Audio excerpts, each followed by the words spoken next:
Hello, everybody, and welcome to Norm, the Cheers podcast that isn't, but is full of exposition you people have no idea about. You know, the thing you don't know is that David, Tookie, and myself, we always chat just a little bit before this starts. We're never totally sure what to say for the pod, what not to say for the pod, and today's 8 minutes leading up to the pod is definitely best left off the pod. But bringing some interesting energy to the pod, I think. Some real holiday vibes. Real holiday energy. Just very third day of Hanukkah energy right now. It's right there. Vitsi Vanu, Dave. Vitsi Vanu to you and to Tookie and to all who celebrate. Vitsi Vanu to you and to half of Tookie. Congratulations. Thank you. You are welcome. 4 candles for Tookie. Tookie just gets a Vitsi. Yeah, that's all right. You get to get the Vitsi or the Vanu. It's your call. It's choice. Tookie, did you celebrate Hanukkah at all growing up? Once as a kid, but I always kind of make a fake stink about it online. Like, you people didn't wish me Hanukkah. You people didn't wish me a happy Hanukkah. What's wrong with you? So, yeah. No, this is important, as I learned later on in life. Which half? Was it the mom side or the dad side? My dad's side, which means I don't necessarily count. Right. Okay, so technically, yeah, still half, Yeah, but not the right half. Not the right half. Tookie and I are like in weirdly the exact same place genetically, religiously. Since my mom converted, but my dad was the OGJ. But could conversion counts? I mean, you are you are in the tribe officially, Dave. Well, I should say my mom took steps to convert and never finished them, but just decided from that point on that she had done enough and decided she was Jewish and that we were. And I was like, that, frankly sounds like the best version of organized religion I've ever heard. That's great. All right. So technically, now I learned all of this from an episode of Law and Order with Evan Handler. This is how I learned. And he was trying to escape to Israel to get away with a crime. So I'm really sorry to tell the both of you, none of us are going to be able to do that. Oh, no, as far as Israel is concerned, the three of us are exactly the same. We are barely semi-chosen. It's fascinating. But I feel like they might let Dave in. Like, I feel like he's heard the jazz singer enough that they're gonna go like, hey, we should talk about this. Like, he knows the deep cuts. It's not just Coming to America. He can give you all the lyrics. I really feel like that should get you in. I mean, I could straight up from right now sing you the lyrics from the Robert E. Lee song, which somehow is not even the most problematic song in that whole entire film. Oh God, that movie's so terrible. It's unbelievable. It's so terrible. It's almost delightful. It's so bad because there's so much wrong with it. Like, there are things that are old, but you kind of watch them and you go like, I get why. You watch Gone with the Wind and there's so much problematic stuff in there. So much bad stuff in there. But you can also look at it and go, there's great filmmaking here. I get that there are screen legends here, turning in amazing performances here. I understood why this captured everyone's imagination. The jazz singer is Gone with the Wind without the talent. It's incredible. It's shocking how much is wrong with the jazz singer. It's unbelievably so much less than the sum of its parts. And you've got like Neil Diamond music and Laurence Olivier acting and a sort of, at the very least, like a well-known story from the Jolson era. Like, somehow you mix all that stuff together and what you arrive at is this bouillabaisse of racism. It's impressive. I apologize to everyone who has found this just as a pure Cheers fan. I get that we've devoted more time than you would expect to the jazz singer in multiple episodes of this podcast. I get it, and I'm sorry. But also, I'm not going to stop. Well, Whenever it pops up, we're going there. Well, I will say, speaking of films where you watch it and you get it, Mm-hmm. I finally took the leap over the weekend and watched the source material for my trauma. Since you guys both know what my parents did for Oh, their 10-year wedding anniversary, I finally watched The Bodyguard, starring Wow. Kevin Costner and Whitney Houston. Yeah, and I get it now. yep, I get it. I get it. yep, I get it. yeah. Not a great movie, really No, not. Some of the like it's this a is weird movie. hilarious. I agree completely. It's a weird movie, and yet I get it. When I watch The Bodyguard, I'm like, but I get it. Yeah, Like Whitney Houston's yeah, not a great actor in it. It's not working. Kevin Costner's not really working in it. And yet I watch it afterwards and I'm like, yeah, I get it. yeah, Like the it's a not a great movie that has a few spectacular moments. And that's what you leave with. You leave thinking about him carrying her out of that theater and you're like, yeah. yep, at different times in my life I've wanted to be both of those people. Fabulous. I don't know if there's a more perfect cinematic encapsulation of what 1993 was. Yeah. Yep. Yep. All right. But hey, you know what's a great encapsulation of what 1986 was? Cheers, season 5, episode 10. Everyone imitates art. I just want to. So this is a special episode because it's Heidi Perlman's last episode until season 11. Wow. She's Wait, what? leaving to go and work on the Tracy Ullman show, which is beginning on the nascent Fox network. And boy, I was reviewing her episodes again. I loved this one. I was reviewing it again, and I'm like, we're really losing something when Heidi leaves Cheers. She's so Ah, good. Every episode she did was really a banger. It was so good. Her episodes are so balanced compared to others where it's most of the other episodes, like I'm doing a Sam and Diane episode, I'm going to focus on this one. And obviously Heidi Perlman did some that gave Rhea Perlman quite a bit more to do, but usually still nice balance in there. This was such a balanced episode of Cheers. Everyone getting good lines, everyone throwing stuff in. It was so good. There was such honest emotion there. There were twists, there were turns. I really laughed, and I swear to God, I watched that last scene 3 times. It's so good. It's so it's good. really good. It was great. The moments between them, the false finish where Sam looks at Diane, says he doesn't love her. Shelley Long's reaction to that, so good, leaving, and then he brings the box out. And this is well written, it's well acted, it's well directed, because I really feel like James Burrows must have said, hey, you've got this in here. We need a ribbon on it. You're going to carefully untie it, and then don't put it on the top because you remember where it goes in the order. You're going to lift those 2 letters up and put that in there because you remember that. Because those last couple probably got a little bit sadder because you guys were fighting. It's like all those little things are in there. It's so good. Oh, love this one. I hate that this is Heidi's last one for a while. Thank you, Heidi Perlman. So much good stuff in this episode. And you said she comes back in when? She writes one more in season 11. Ah. The last season. Yeah.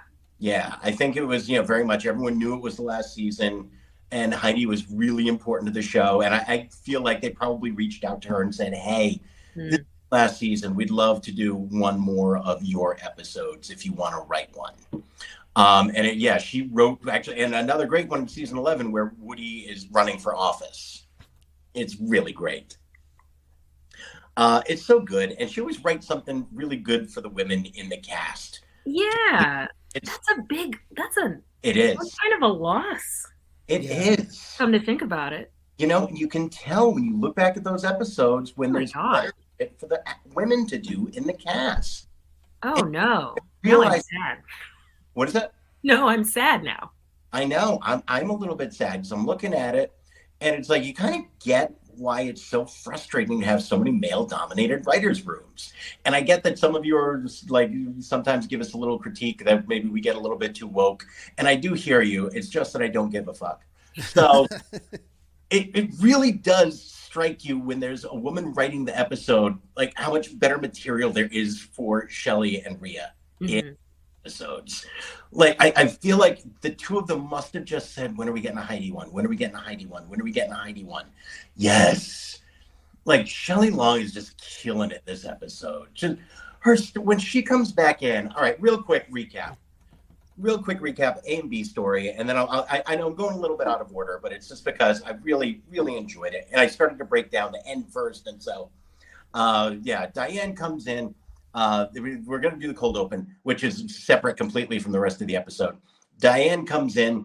She has what she thinks is an incredible rejection letter from Syzygy, which is a magazine. I can't believe no one's done a Syzygy podcast, by the way. There's still time for us to rename this one Syzygy.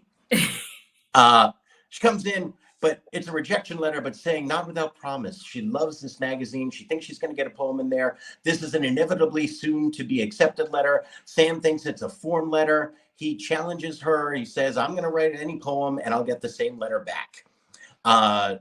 She makes fun of him, saying this is ridiculous. It's absurd. You can't write.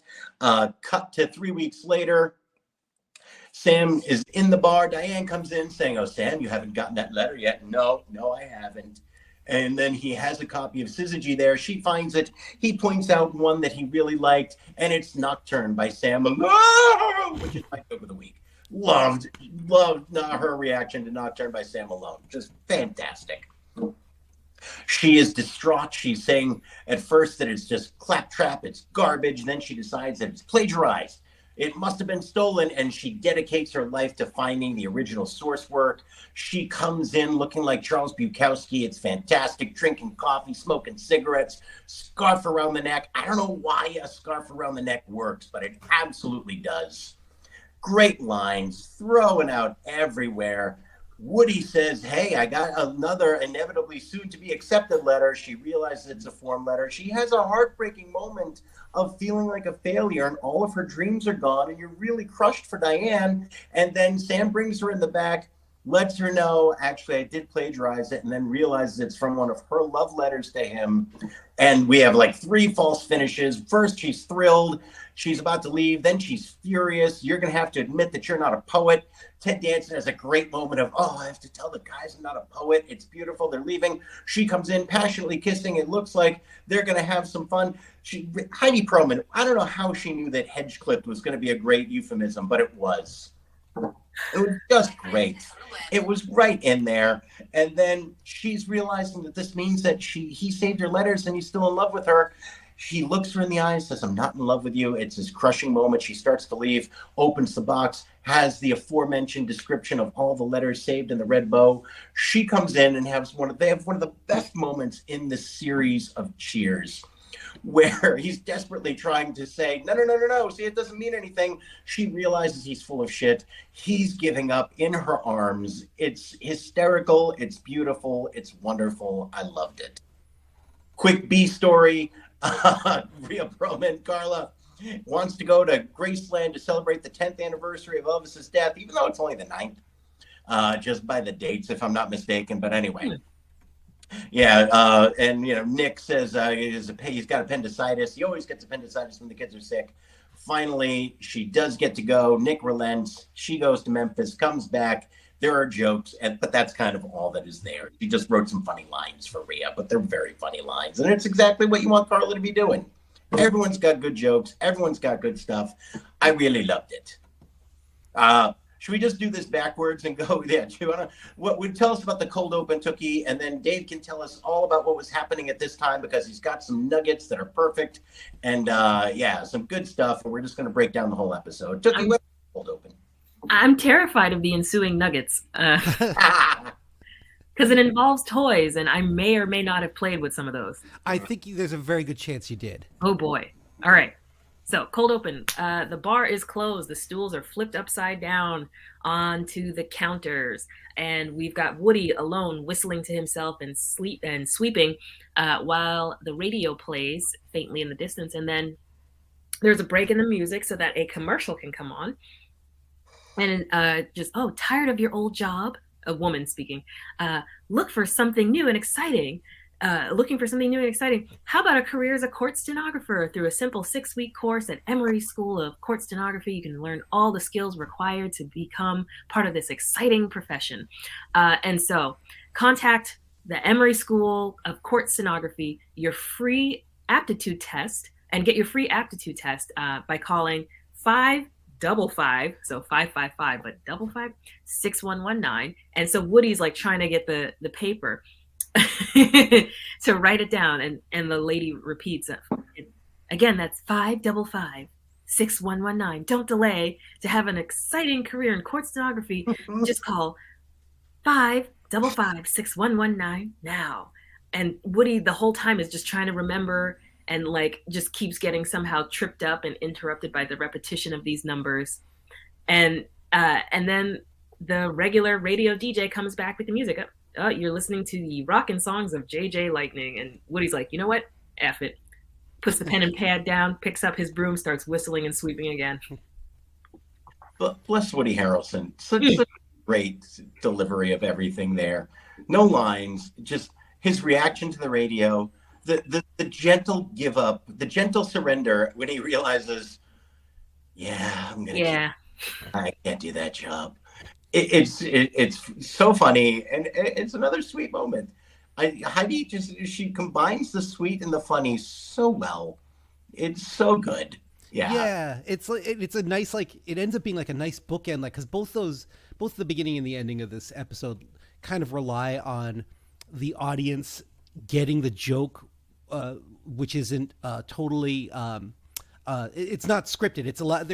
She gives room to the actors to sort of showcase their train of thought. So like we see Woody go through that moment of like, you know what, this is probably the wrong job for me. Like I realize I can't do this, and it's so successful. And it's all happening off text. And the same thing with Sam. Like everything is, with his. It's all physical. It's all about like how he's going to put that letter back, and it's so lovely to see writing that trusts actors so completely, and for those jokes and those moments to land so squarely with the audience, like proves that it just works. Yeah, it's well written with space for creativity from the creatives that you're working with. Mm-hmm. They trust her, she trusts them. It's just really, really well done.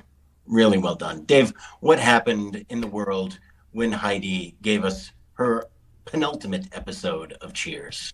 Well, we're coming up on Christmas time, Mike. This this episode aired on December 4th, 1986. But I thought it would behoove us to look at some of the toys of the era. I took a little creative liberty. I went into the toys of 1987, so the things that are going to be big next year. A lot of them did come out in 86, but death. Say what? The actual 10th anniversary of Elvis's death. Yeah, so maybe that's where I got sidetracked. So I just wanted to take you through 12 toys, some of which were very successful, and some of which are absolute disasters. Let me see. How do I do this? Let's share screen. I have to talk while I do it because I'm 48. Let's do this. Suss it out, Dave. You can do this. No, I feel good. I feel good about this. So much faith in you. I'm going to try to guess a couple of the toys. It's 87. I think it's big Transformers here. I think it's a big Transformers here. Okay, here's where's my thing go? Production of some big G.I. Joe stuff. G.I. Joe. Mm-hmm. Wow. Yep. Like they had started reintroducing the G.I. Joe stuff mid-'80s. They had a cartoon supporting it because Reagan allowed like basically cartoons to become commercials for toys. Oh, Reagan, man. Yeah. So this is one of our huge sellers of 87. What the heck is that? What is that? I This can't is- put it on my phone. This is laser tag. Oh With yeah. the full getup? You could get the full getup. You get a helmet, a Wow. vest that held the sensor. You could get a baseball cap that also held the sensor. You got the gun. Sadly, this toy led to one 19-year-old being shot by police because they mistook the gun for a real weapon. They were soon pulled off the market. They reappeared God. later in like a bright white color, kind of more matching this aesthetic, but never quite hit the heights that laser tag hit at this point. But a massive toy in '87. Well, thank God we fixed that problem. Yeah, never happened again. Good job, America. I don't know if anybody remembers the Boglins. The hell? This is a little rubber puppet. They're like little goblin hand puppets. They were shipped in these weird prison-looking little boxes.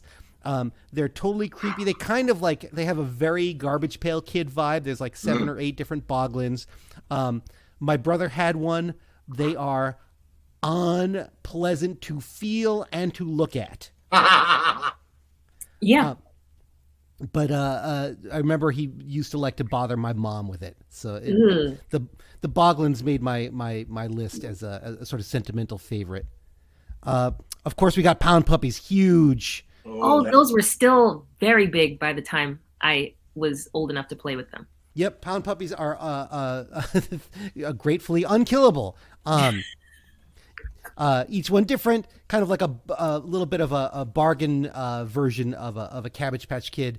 Each one different, each one with like its own kind of like certificate of adoption. All kind of sad-eyed, but also like, you know, enough differences in ears and eyes and things to be interesting. You know, we had a couple Pound Puppies around the house. Always happy to play with one. I don't know if you, Mike. I don't know if you have any memory of Captain Power. Yes, it was like interactive with the television, right? Yes, I never knew about this. Yes, they had these weird commercials for it, where it seemed like it was just like a mom baking, and then like static would come in, and it was like, "This is Captain Power, and I have to let you know that apparently I need your help to save it was really freaky. And What? Okay, I might be mistaking this. I believe the guy who played Captain Power on the videotape and in the commercials was the original Face Man in the A-Team. I think that's correct. There was a replacement face? The original Face was different. Dirk Benedict did not come in until episode 2 of the A-Team. Oh, wow. The original actor, who admittedly, like when you go back and look at it, he was good, but he was really young. Like you were looking at it and you're like, you were in Vietnam? I think you were in junior high. That's amazing. These toys are crazy. You can fire the gun at the plane, which is also a gun, at the TV during specific moments in the show. Yep. It would tally points on the actual vehicle itself. If you got hit by a laser from the show, it would eject your little pilot figure, like you had exploded. It never really worked. There's no way this could have worked. No.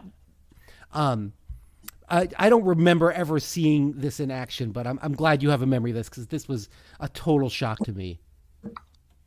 Mr. Game Show, we're getting high tech. This Mr. Game Show came with like 10 different games. This animatronic nightmare right here. He would talk to you and read you trivia questions and keep track of your scores and everything. It's like the sort of the introduction to some of the high tech games as we get into like the 90s and like things like Electronic Monopoly and things like that. Mr. Game Show was the first one to sort of like dip a toe into electronic gaming. That's a toy you prayed you didn't get because your parents would make you play it that night. And then for like 3 weeks after Christmas, be like, "Hey, I haven't seen you using the Mr. Game Show. You want to try the Game Show?" Oh, fuck. And at $120 a pop, they're making you play Mr. Game Show. No, I got Mr. Game Show. Ouch. We definitely had one of these pogo balls. Yeah, we did. My sister definitely had one. I don't think she had the leg warmers though. That just looks like all the rolled ankles. Right? This is definitely a shatterer. Cameo appearance in the movie Big. Right. Yes, yes, yes, yes. Mm-hmm. Bogo Ball. Oh my gosh. We talked a little bit about Teddy Ruxpin. Alf. Sadly, the Teddy Ruxpin technology begat the wisecracking Alf, which was based on the same principle as Teddy Ruxpin, cassette tape in the ass area. But then you would get Alf talking to you. Tookie, I don't know if you have any familiarity with Alf, the TV show. No, I would only ever see like bits and clips and pieces. I've never seen an entire episode of Alf. I just know that he likes to eat cats. I'm sure this Alf would talk to you at great length about cat eating. Oh my God. I don't care. I feel personally attacked by this, and it's not even in my house. He's not. He is the opposite of whatever a victory for design is. Mm. Alf dominated pop culture in a way it really didn't deserve to. Isn't that Like, so no one typical ever of me? enjoyed Alf enough to justify how omnipotent he was for a brief period of time. Like he was just because even people who didn't watch the show saw the commercials and referenced it. Yeah, like Alf was huge. It makes no sense. It makes no sense. I can't understand how a cut rate Muppet that wants to do violence to your family pet didn't create a bigger cultural moment. But he still lingers. We still have Alf references today, so I guess they must have known something. This is Tycho's entry into the RC car, or the remote control or the race car, slot car racers. These 60% of the time it worked 100% of the time. You could occasionally get them to actually climb the wall. Oh, I mean, you're better than I was then. If you got 60%, you're my goddamn hero, man. If you could build up enough speed on the straightaway, you could get that car up the wall, but to do it consistently was an impossibility. The amount of time it took to figure out the perfect equilibrium to keep that car on the track so that you could watch it do a circle over and over and over again. It's wild, man. Everything I know about commercial electronics, I learned from assembling Tycho slot cars. I believe it. This is a personal choice. This was maybe my favorite game of all time, and maybe the most 80s thing ever. This is VCR basketball. What? This is a board game you would play with. It was driven by cards, but sometimes on the cards it would say "Go to the tape," and you would have this tape queued up in your VCR, and you would play whatever the next play was, and that would be the result for your team. And then you would press pause, and then the next time the card said press play, you would press play. And so like the tape was probably 4 hours worth of random basketball, random NBA highlights. And hopefully you got through the tape. And then when you got to the end, you could rewind and start all over again. No human being ever got to that point with the stupid game. I'm imagining someone who is just discovering this podcast and going, "Oh, a Cheers podcast, great," and then writing a review. Well, they did 10 minutes on the jazz singer, like 7 minutes about Cheers. There were 3 minutes about the toys. Listen, you gotta explore the decade. You got to know the context. Exploration is nothing without context. I Exactly. completely understand. Don't blame us. Blame our sponsors. There were other VCR sports, football and hockey. The basketball one, I think, had this one touch which really rose it above the rest, which was this sort of Nerf copy hoop. To win the game, you had to sink a physical free throw with the included ball and hoop. What? How? So, you had to sort of delineate in your play space where the hoop was, what the rules were for your personal shot. And if you missed the shot, the game would continue. Just outstanding game design, really testing the limits of what was available to you in 1987. This was not a popular... action figure. This maybe is the least successful action figure line of all time, taken from Sylvester Stallone's Over the Top film. But Oh my God. this existed. What the actual hell is this? It You was guys. Sylvester Stallone's attempt to make an arm wrestling movie. Oh, No the whole movie's about. is on the short list of most reviled child performances in cinematic history. It's a very short list, and it is number one. Oh, wow. Oh, but just the knowledge that there's a chance there's a Robert Loggia action figure out there is Mike, magnificent. there's not a chance. It's out there. Oh, I gotta find it. Oh, I need this. Somehow Stallone's people have not found them all and burned them. They are out there. Google at your own risk. Finally, this is the most popular toy of 1987.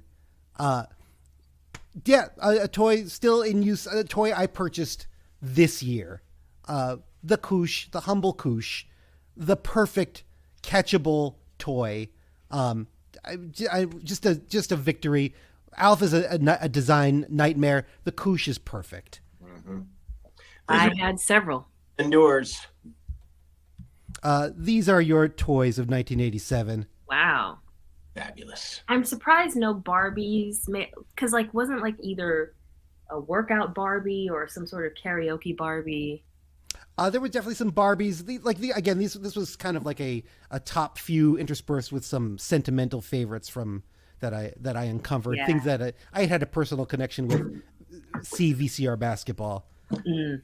Very nice. I definitely had several Kooshes around the house. I don't know where they came from, how they got there. They just showed up sometimes in my. They were just there, and I think it was just like based on the presumption that like extended family, friends of my parents, older cousins were like, she'd want this. Who doesn't want a Koosh, right? He's a Rosie O'Donnell fan. We got to get some Koosh. I wonder if Koosh is like Lego, where the plural is Koosh. The plural of Lego is Lego? Yes. Was this determined by the people at the Lego? I don't know where it originated from, but you find someone really into Lego and start talking about your Legos and watch how fast they correct you. This is like when I found out the plural of a Toyota Prius is Pri. Really? Well, Yeah. that's upsetting. Pri. There you go. Yeah.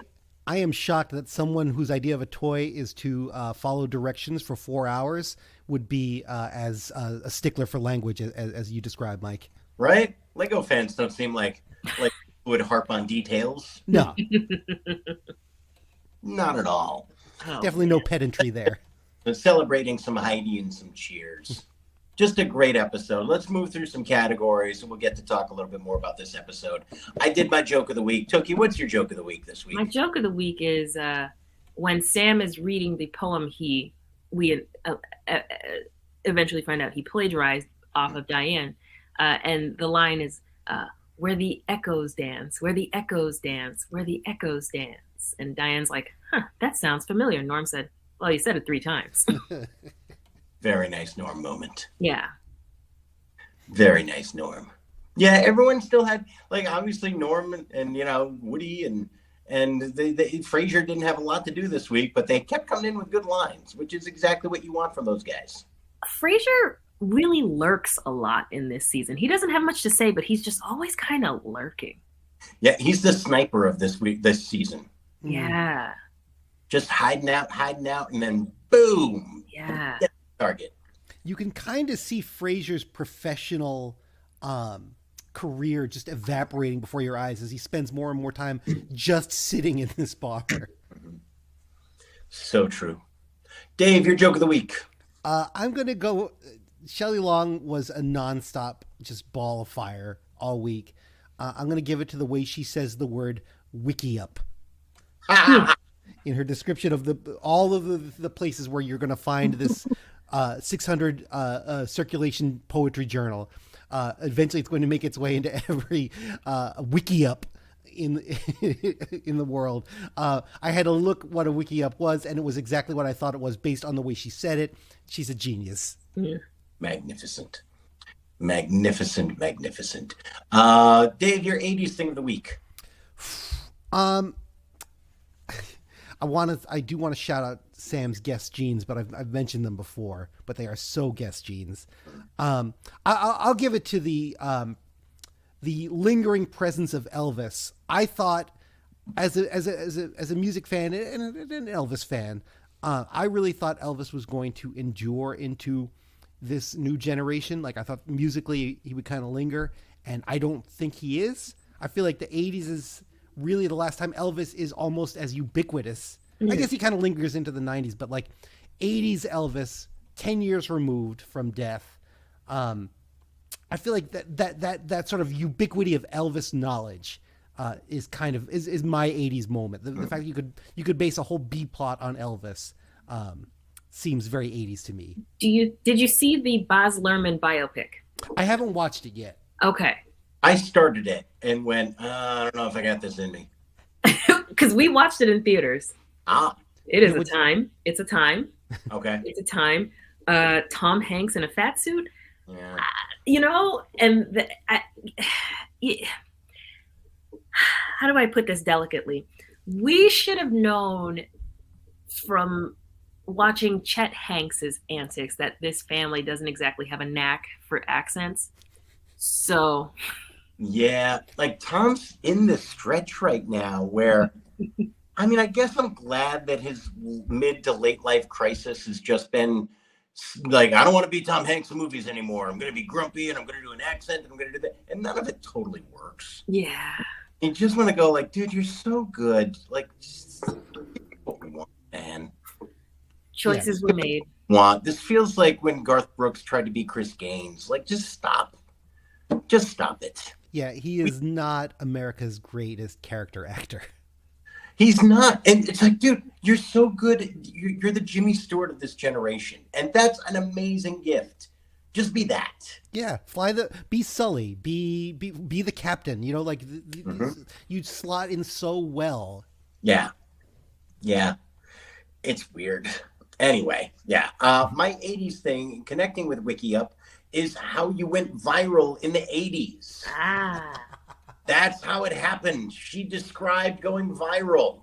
Yeah, people have the copy of the magazine, then they leave it on a bus, and then they take it to the airport, and it goes to exotic places. Yeah, and that's, before there was Twitter, there was leaving shit on the bus. Fantastic. Took your 80s things. Yeah. A lot of these are maybe not specifically 80s, but definitely not a thing anymore. So first example, case in point, advertising trade schools on the radio. Just not a thing anymore. I will say, actually, if you're listening to certain stations, but not. You listen to Sports Talk, they're going to be telling you like, oh, and here's how you apply to Connecticut School of Broadcasting. You get a job doing what we do. If you're in the right station, there are people who are trying to get you to sign up for their course. Yeah, but I feel like you would have to dig for that, no? You're writing it down, I think. I mean, I think maybe they'll be like, all right, look us up online, which did not happen then. But yeah, I don't know. It might be a little different. Yeah. Not as ubiquitous. Not as ubiquitous. Court stenography technology, definitely different now than it would have been in Woody's time. And how to learn how to be a stenographer would definitely entail a lot of different things. There was an extra who had a high top fade that I noticed. You know the guy. You saw the guy. Yeah. I saw him real quickly. Yeah. So that high top fade, I was like, whew, the 80s left out in this episode. Not having Google around to detect plagiarism. Good call. Yeah. I was thinking that, like, boy, this is like that whole thing with Diane does not happen today. No. She's not pouring through books. She's typing those lines into Google. Yeah. Yep. Yeah. Sam's just entering love poem into Chat GPT. Like, he's not even going back to the original original letter. Exactly. So kind of piggybacking off of Elvis's still like lingering presence.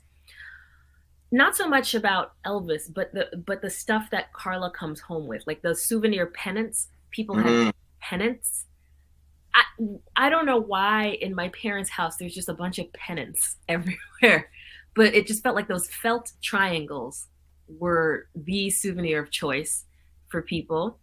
Um, and then at the end, my final, it's not an extensive list of 80s moments, but I felt like these were weighty enough moments to make a list that was substantial to a degree. The final thing is when Sam is after the end of Sam and Diane's exchange, when he's like, no, see, these letters aren't important to me, there's a whole bunch of junk in this box, and he's like rattling off the things in this box. He says a double C battery, and I was like, that is, I don't know if it's 80 specifically, but that is not a thing. I did not know that. Good pull. I wonder if that was even like if that was just like a mistake he made, like, you know, like, because I've never heard of a double C battery. Nor I. Yeah, it's just said very, you know, because he's trailing off and it's about to roll credits, so it's said kind of faintly at the end there. But I was like, huh? I kind of did the 10-second rewind. I was like, a double C, okay. 4 paper clips. Great ending moment. Yeah, I think one of the reasons too, like Elvis was still so big in the 80s. Obviously, they were closer to his death and his career. But also, like the 80s, people thought they were still going to be going to Elvis shows in the 80s. You know? He was only 42 when he died.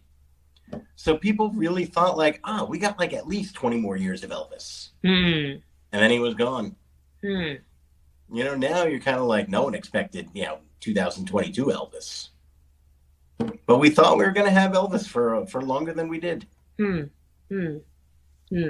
it feel weird ever to outlive, like to live past the age of somebody who had reached like a certain stature? Yeah. Because like I am now older than both Biggie and Tupac when they passed away. Tupac allegedly. Because in some sense, Tupac's legacy almost okay, let me not be on record making that comparison, but the way that people are like Elvis is alive is akin to the Tupac is still alive faction. But yeah, I'm now older than these people who were just like these massive icons, these huge figures, specifically in music. And it just feels weird. It feels weird to technically have outlived everybody who's in this 27 Club. Yep. Yeah. I mean, I was fully aware of the 27 Club, and like passing 27, it felt something. You noticed it, 27 really felt like adulthood in a unique way. And I think it's probably something to do with the ubiquity of the 27 Club and knowing about that. And then, there are all those marks. You kind of think like, someone who's raised Roman Catholic, once you got past 33, you're like, all right, that was when we lost JC, and you start like, crossing these lines, and you go, all right, past this guy. How old was Kennedy when he died? We got to be creeping up on that if we haven't already passed it. Oh, I think he was because he was the second youngest president, right? He's in his 40s now. Or after, Teddy Roosevelt. Teddy Roosevelt was a young POTUS?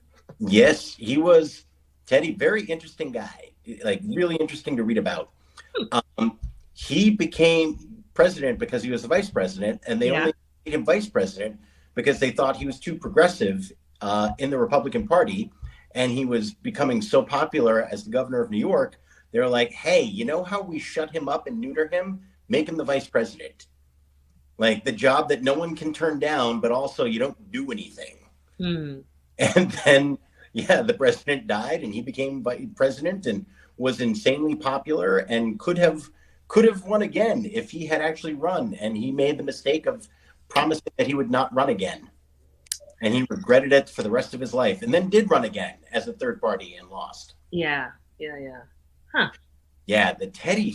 They do the Roosevelts on PBS, and it was really good. And like Teddy. Is it Ken Burns joint? Fascinating. What is that? Is it a Ken Burns joint? I call it like it's a Spike Lee joint. Was it a Kenneth Burns one? I don't know. It feels like a Kenneth Burns joint. It was on there. Mm.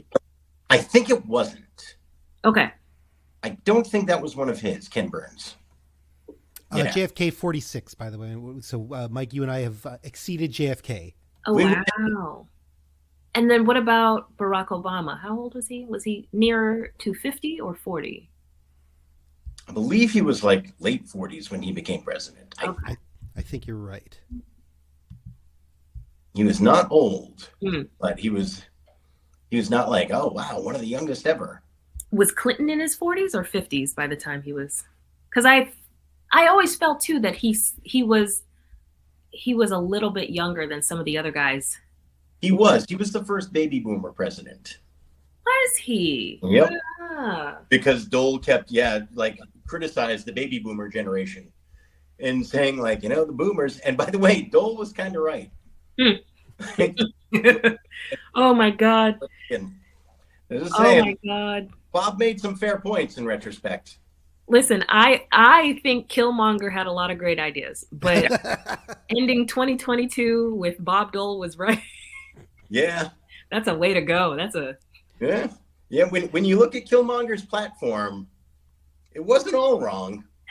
He had some good ideas. Yeah. WWKD. Yes. All right. A little more cheers up. Oh, how white was this episode, Tookie? Oh God. It was close. We were close. They pulled it out, but it very much bookended with a lot of caucasity.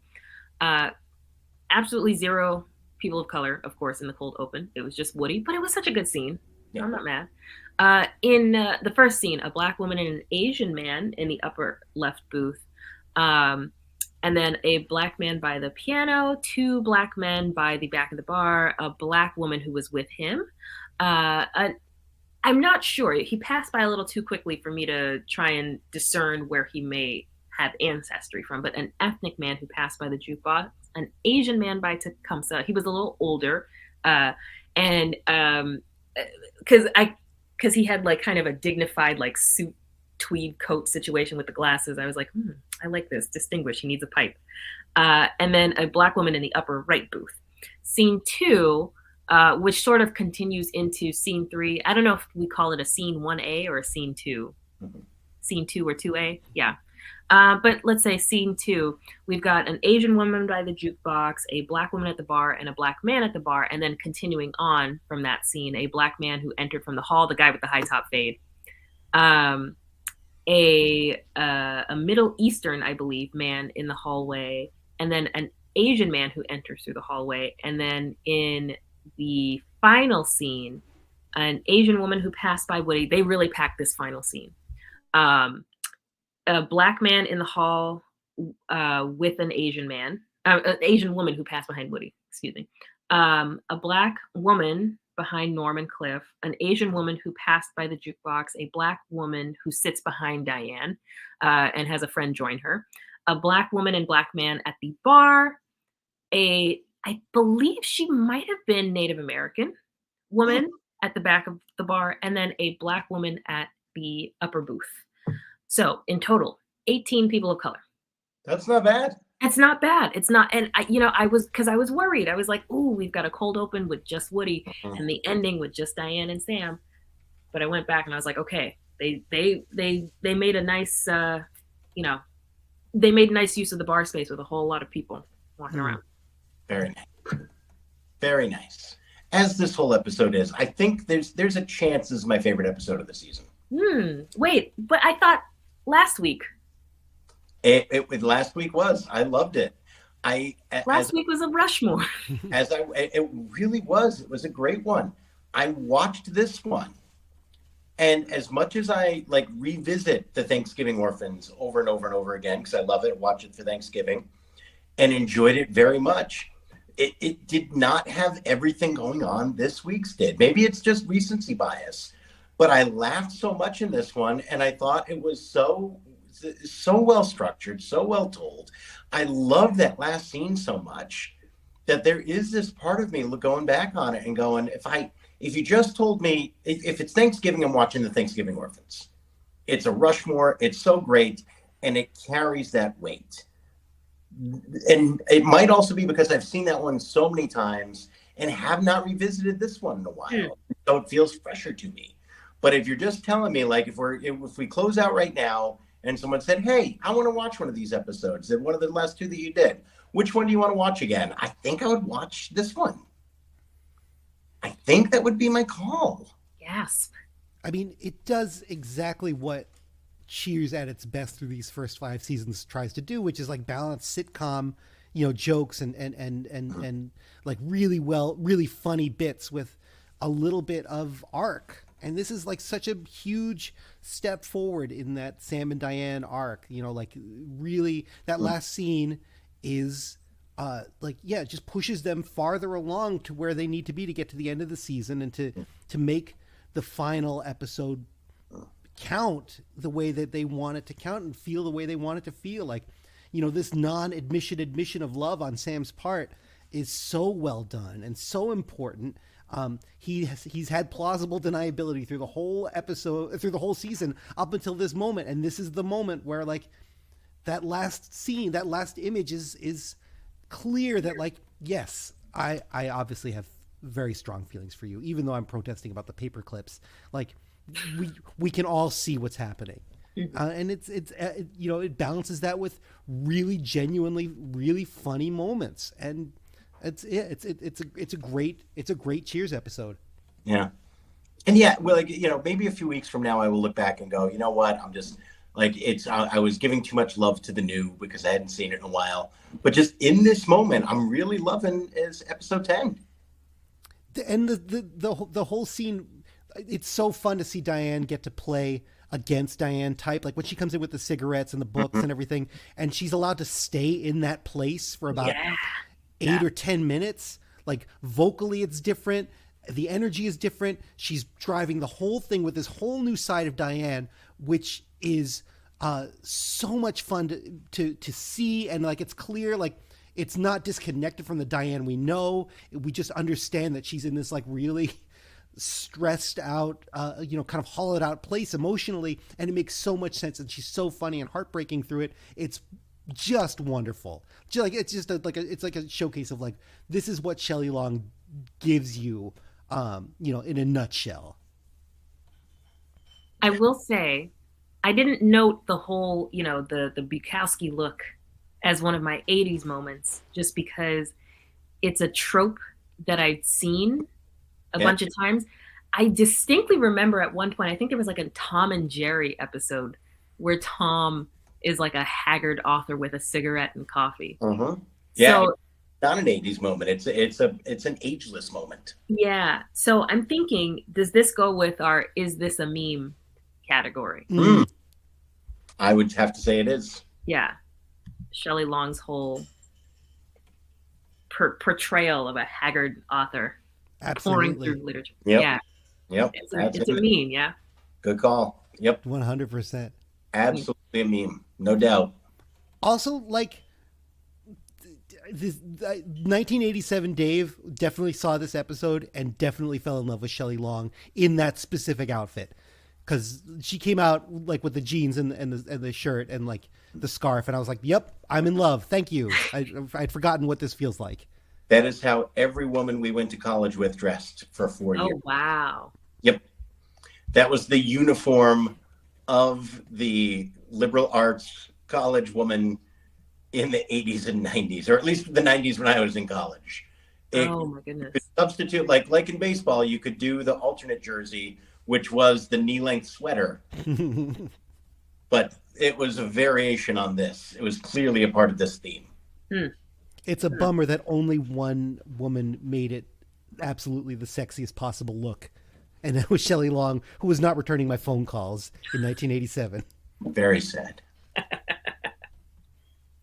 Very, very sad. All right. Thank you, Heidi Perlman. Just a terrific episode. So good, so fun, so sweet. Yeah. Talk about Ted Williams just like into the seats on the last pitch. Yeah. Yep. Knocked a guy's straw hat off. Perfect. All right. Do we have anything to plug this week, folks? I know, Dave, you wrapped your show and it's Christmas this week. Oh, so it is. Mm-hmm. I'll be with a certain someone's family out in Maine at the goat farm. But before then, Friday the 23rd, I'm headlining Hideout in Boston Casino Hey, Hall. Yeah, it's gonna be great. I love that room and the people who run it. So it's a Nice. great place. Absolutely. Absolutely. Have a great time. thank you. If anybody's looking for plans for New Year's, I'll be doing the Empire Review New Year's Eve spectacular at the Wilbury Theater, same space where we just closed the Humans.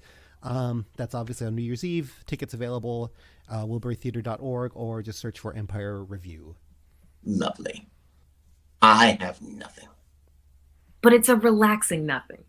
until I start writing my one-man show, Homophobic Dad, the personal journals of a 1990s theater major. So yeah, as I start thinking about my one-man show ideas, I'm thinking about that. I'm thinking about Give Us This Day Our Deadly Bread, about having to be celiac and not being able to eat anything good anymore. Oh no. Yeah. Yeah. I my felt that. third choice, so people can vote for this.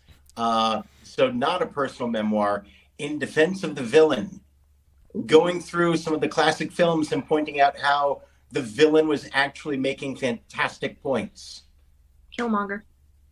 Killmonger, which was interesting because I started it by rewatching Miracle on 34th Street and thinking about, I'm blanking on his name right now, the psychologist. What's his name? Oh, I don't remember. It's been You a know. long time. Oh, Mr. Shellhammer, something like that. But that guy, where you hate him, and he's the guy who commits Santa Claus, and ew, he's gross. And I watched it this time, and I still love that movie. And I go, everything that he said kind of happened. Like, Chris does assault him with the cane, right? Like, he is very committed to being Santa Claus in sort of a weird pathological way. Like, we all sort of agree that was going on. And hey, like maybe his brother-in-law is a bit of a louse and he's allowed that guy to live there for all this time, and maybe his wife is spending too much money. Is there a chance the bad guy is making a solid case? That could be a whole show. I mean, I think Homophobic Dad is going to play really well in certain parts of this country. I mean, the tour kind of books itself. Yeah. yeah. It's. But are we thinking like it's going to be received? He's like, going to be run out of town, like no question. Oh, it's going to be the Royal Nunsuch. Oh no, I was going to say, is it going to be received like Born in the USA was misreceived by Right. certain? Yeah. Exactly. Yeah. Oh boy. Bill gonna, hey, everyone needs to go to this thing. No, Mike's he's gonna get an initial bump from Fox News, and then everything's gonna come crashing down. Look, I'm just saying, Newsmax, if you want to sponsor something, I'm here. I'm ready. Ah! You don't need to come to the show. Just trust me. Just judge this book by its title, please.